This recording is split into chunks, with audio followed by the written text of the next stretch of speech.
Mite, kite, boku wa no tante desu.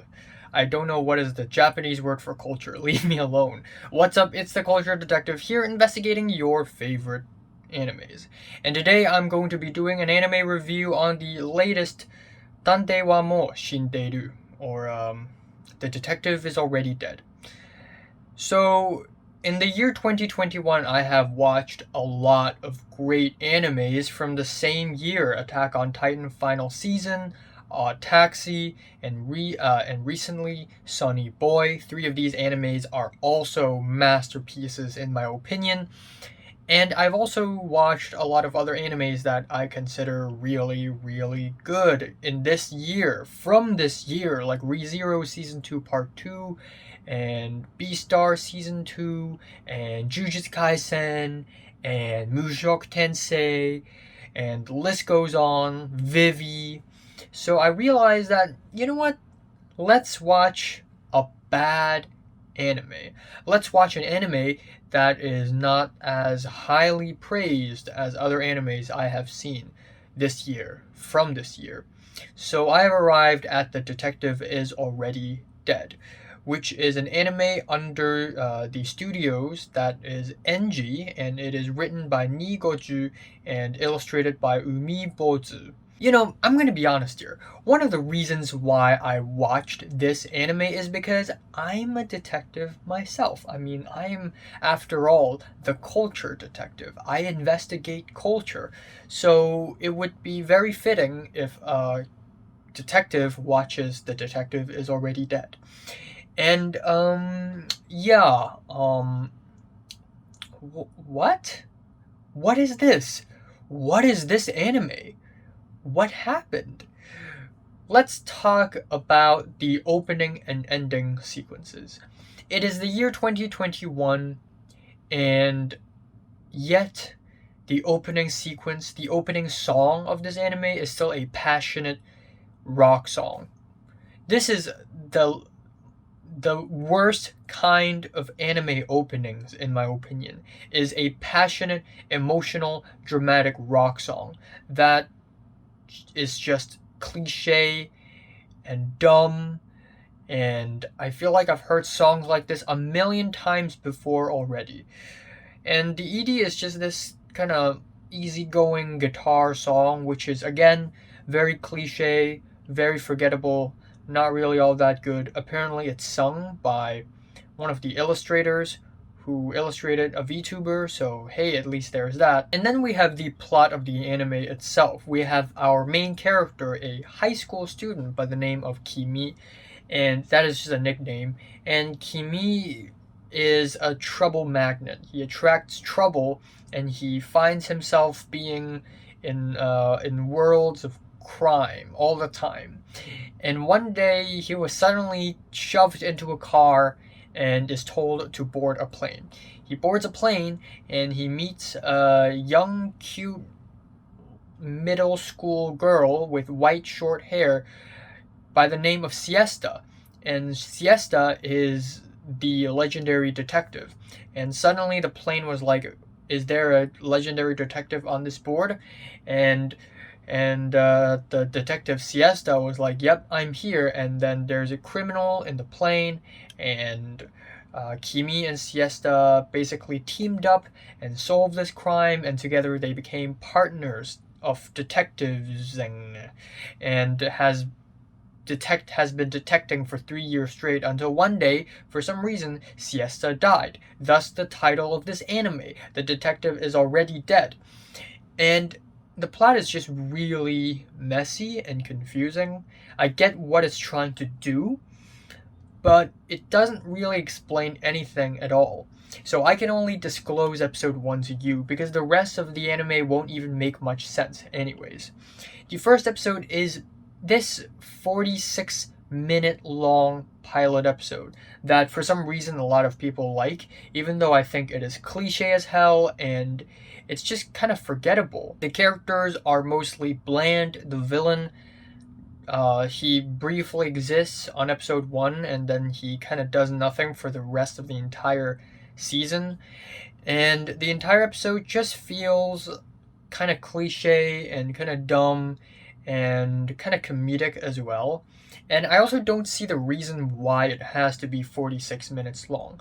If the entire first episode is basically one huge flashback, and then the rest of the season of anime is just present day, present time, I would understand why they would want episode 1 to be 46 minutes long, because they want to pack as much flashback into one episode as possible. But that is actually not the case, because in the middle of this anime, we're going to have another super long flashback. So there is no point in trying to pack a lot of flashback in the first episode anyways. So why not cut the first episode into 2 halves? Because the first half of episode 1 doesn't even connect to the second half of episode 1. There is no connection. In the second half, Kimi told Siesta about this weird mystery in his school, and turns out it's nothing all that mysterious. There's basically a secret drug trade inside Kimi's school. There's nothing supernatural about it. And at the very end, they caught the criminal, and the criminal ran away in a bunny suit, and then Kimi was like, "Oh no, he's running away, what should we do?"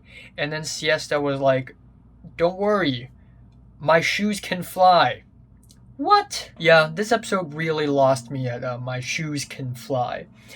And then we have the rest of the anime. On episode 2, we basically jump like 4 years forward into what I think is present time, or maybe it's just a flash forward. But essentially, it is present day, present time. Kimi has changed as a person. He's so much more mature. He's so much smarter now. He is more calculated now, and he is a more charismatic person now. And he runs into this girl by the name of Nagisa, and Nagisa was like, I had a heart transplant operation, and I want to, and my heart wanted to see someone. The person who my heart used to belong to wants to see someone, and that person has somehow transferred memories to me. So once again, this anime kinda tries to dip its fingers into supernatural concepts a little bit, but then never really explores it, so it kind of leaves itself hanging at the side.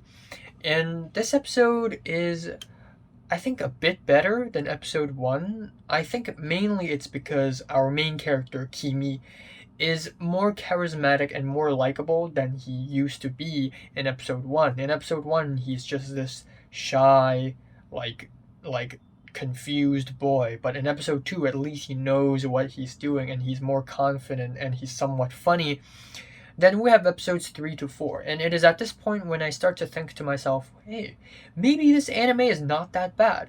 Maybe this anime is not as bad as some people make it out to be. Because on episodes 3 to 4, we have this idol arc where this other idol lolly girl showed up and asked Kimi and Nagisa to help her solve a crime.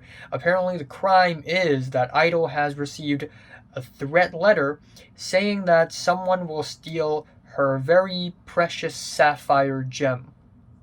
And yeah, the plot is kind of cliche, the plot is kind of dumb, but I think it's okay because at least it is self-aware. It doesn't take itself really seriously, and because of that, a lot of comedy actually works fine in these 2 episodes. I forgot to mention that on episode 3, for some reason, we have a cameo from the Hololive VTubers Fubuki and Matsuri, which is really cool and one of the finest moments in the entire anime. Shout out to Fubuki and Matsuri. Even though these 2 episodes are not necessarily all that action-packed or anything, I still managed to enjoy these 2 episodes quite a bit. Then, for some reason, this anime decided to take a huge flashback detour from episodes 5 to 8. 4 flashback episodes back to back to back to back without a single glimpse of the present time. And in these flashbacks, we basically see the last few weeks of Siesta and Kimi's journey as a pair of detectives. And on episodes 5 and 6, we see them fight this werewolf who can like shapeshift. Again, the anime does not explain why, nor this anime treats it like a mystery or fantasy or anything. It just doesn't explain why. It just presents a supernatural element, and it just doesn't explain why, and it just kind of leaves it there for no reason whatsoever. And then we have episodes 7 to 8, where the entire genre of this anime suddenly changes from drama to slice of life, because the main character Kimi had run into another lolly girl by the name of Alicia, and she's small, she's cute, she's a child, and the entire episodes 7 and 8 is basically Kimi and Alicia and occasionally Siesta sort of hanging out and resting and doing nothing. And even though on paper it sounds like these two episodes are filler episodes that are very boring and irrelevant, and indeed they are not very relevant to the overall story, but I actually managed to enjoy episode 7 quite a bit. Maybe it's because I really dislike it when animes take itself too seriously, so when I see an anime sort of relax and beat around the bush, I actually kind of like the momentum even more. And on top of that, for some reason, I kind of like the idea that this anime is telling the story achronologically. It's like Pulp Fiction. The story doesn't have to be chronological. You can tell a flashback and then jump forward and then go back and then go here and then go there. And I actually kind of like that. When I scroll through Reddit and I see people discussing this anime, a lot of people complained that the plot is really messy because it's jumping all over the place. But in my opinion, I actually kind of like that. And on top of that, partially the reason why I enjoyed episode 7 is because I actually thought that the anime is going to stay in this flashback arc for quite a bit, and that hints at how ambitious a story is. Like I've said in my ReZero review and my Mushoku Tensei review, you can tell how ambitious an anime is by seeing how much time they spend on a specific arc. However, that ambition doesn't really pay off at all, because the ending of this arc at the very end of episode 8 doesn't really build up to anything all that important. And then we have episodes 9 to 12, which are 4 very weirdly bad episodes. On episode 9 we have flash forward, aka present time, and then we have to go back again and basically watch Siesta die. And it was such a very confusing death, because what happened is that Siesta, Kimi, and this other girl whose name is Char, 3 normal human beings, decided to infiltrate a hidden base where there are aliens experimenting on supernatural things, which is crazy. And what happened is that both Kimi and Char survived, even though they shouldn't have. And then we have Siesta's death, which is really odd. When I watched it, I actually kind of like how bold her death is, but then if you finish the episode and then think back on what the hell had happened, you would realize that it makes 0 sense. How do you die like that? How is that even possible? It was never explained. And then finally, we have episodes 10 to 12, where we go back to present time, present day, where we have Kimi, Nagisa, and the idol girl who decided to go on to a boat vacation and relax. And for some reason, one of the aliens from the hidden base, from the evil base, had returned. And that alien is called Chameleon. And he can turn invisible, and he's basically a dinosaur. And he can shapeshift. And it just makes no sense. At first, the anime is just very cliche and dumb. And then at the end, it just feels like a bunch of random weird ideas stacked on top of one another without any rhyme or reason. And episode 12 is just plain stupid. The last episode of this anime is just pure dumb. I just can't take it seriously at all. It is actually atrocious. This is actually one of the worst anime episodes I've ever seen. Because what happened at the very end of episode 11, it is revealed, minor spoiler alert, but it is revealed that Siesta didn't die anyways. So Siesta inhabited Hell's body, and then somehow Hell I'm confused myself. So Hell took Siesta's heart, put it inside her, and Siesta somehow transferred her consciousness into Hell, even though Siesta's just a regular human being. And then Hell somehow died. We don't know how, we don't know why, but she somehow died, and the same heart somehow gets transferred to a normal teenage girl, and that teenage girl is Nagisa, and she somehow became Siesta. So hold on. Alicia, the lolly girl who had an amnesia, is secretly Hell the whole time, except she doesn't realize it. And then we don't know if Hell and Alicia are separated or not, but Hell took Siesta's heart, put it into her, so now we have Siesta, Hell, and Alicia in the same body. And now you're telling me that the same heart is put into Nagisa, so 4 girls are sharing the same one body now? Are you serious? Are you actually fucking serious? I cannot take it seriously. It's just so fucking stupid. It's just 4 girls in one body. What's going on?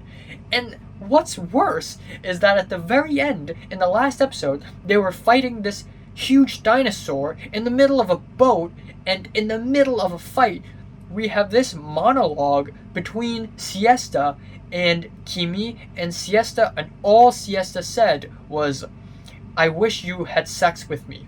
I'm not even kidding. That is what she said. She said, "I wish you would have done it with me in my bedroom." What? In the middle of a fight? I actually laughed out loud when I watched this scene. I cannot take this seriously at all. So, yeah. It's bad. It's the ending is terrible. It is terrible. And again, it amazes me how inconsistent this anime is. It starts off full of action, and then all the action disappears, and then we have comedy, and then by the end, all the comedy disappears. There are supernatural elements, but they're never explained, and they're just there. Not because it's mystery, but they're just there for no reason whatsoever. And then, another reason why this anime sucks is because it just has so much music. Every single scene is laced with music. It is very annoying. And also, a minor flaw that I think the main character has in this anime is that from time to time I feel like he's doing an Araragi impression, especially with how his voice sounds and his speech patterns, and the fact that he's surrounded by a bunch of girls and 2 of them are lollies. Yeah, I don't know what the hell happened. Now, I don't think this anime is terrible. There are still moments in the middle of this anime that I actually enjoyed for some reason, maybe for the wrong reasons. I feel like when the writers wrote this anime for television, for animation, they didn't expect these episodes to be enjoyable, but unironically, I actually kind of enjoy those slow episodes. But all the other episodes are just kind of weird, makes no sense, and it just feels like a bunch of random ideas and cliches slapped together without any rhyme or reason. So, yeah, this is a really weird one. I'm giving Tante wa mo Shindeiru a strong 4 to a light 5 out of 10. A very, very, very light 5. So, have you watched The Detective Is Already Dead? From 1 to 10, how much did you rate it? Like it, and subscribe if you want more, and thanks for watching.